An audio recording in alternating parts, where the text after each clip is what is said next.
عذر ويا عشاقو علماء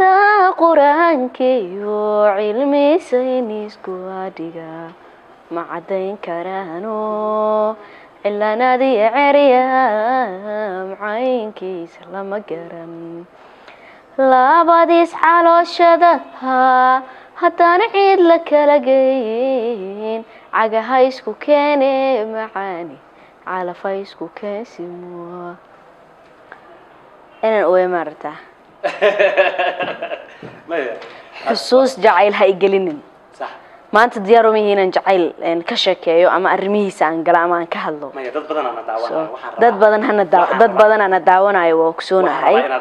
dad badan ana daawanayo waa ogsoonahay laakiin jacaylka inuu fiican yahay oo sharaf iyo qiimo uu leeyahay aan sheegayaa dadka cayaarna uusan ahayn laakiin haddaan iraahdo aniga dib aan u laabanayaa gocashan galaya oo soo waxa laga yaabaa wax mar hore aan ka tagay inaan xasuusto mana rabo xusuusta qaarkeed maya taageerayaashayda oo idin jecelahay waan idin jeclaan doonaa wanaagaan idin haya mar walba madaxa ii saarantiin laakiin xusuus jacayl mar rabo inaan galo jacaylka tagta timaada ka badan ay tiraahdaa mar kale markuu qabtaan uga sheekeyn doona horta midaan ku sheego marka dhakhtar ay tahay mase marka iska ciyaar ay tahay marka ay dhakhtar tahay qofka da'diisa rasmiga inuu sheego sanadkii uu dhashay way fiican tahay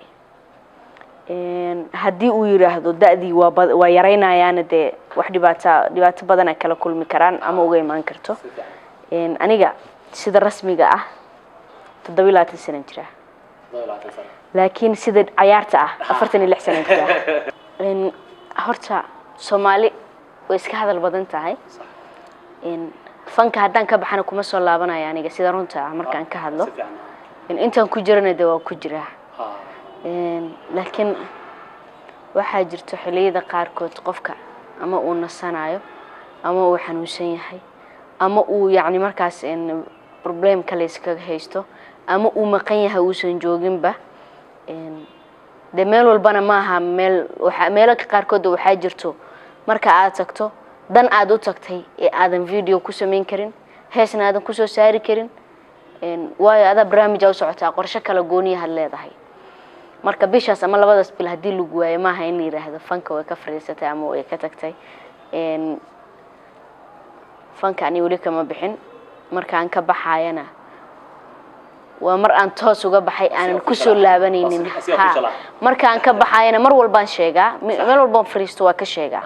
Soomaaliya markay cagaheeda isku istaagto oo musuqmaasuq iyo dhibaatada dalka taala ay dhamaato oo jacaylkan isku qasan uu maaragtay inta la kala saaro dad